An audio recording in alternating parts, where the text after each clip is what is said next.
If your name or case details are showing up on UniCourt, it can feel like your privacy is slipping away. The good news is, UniCourt does allow you to request removal or redaction.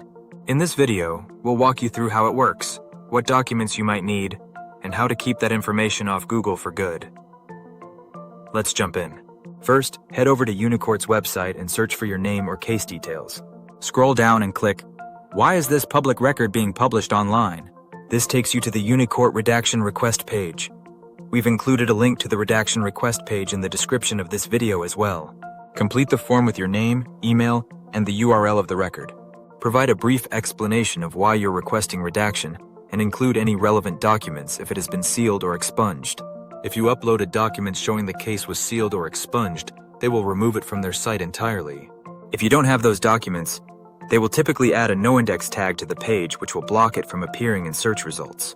You can speed up the record coming down from search results by using Google's outdated content tool. You can find a link to the tool in the description below. If UniCourt rejects your request, you can try to follow up to request removal again. You could also work with a lawyer to seal or expunge the record and then request removal once that's done.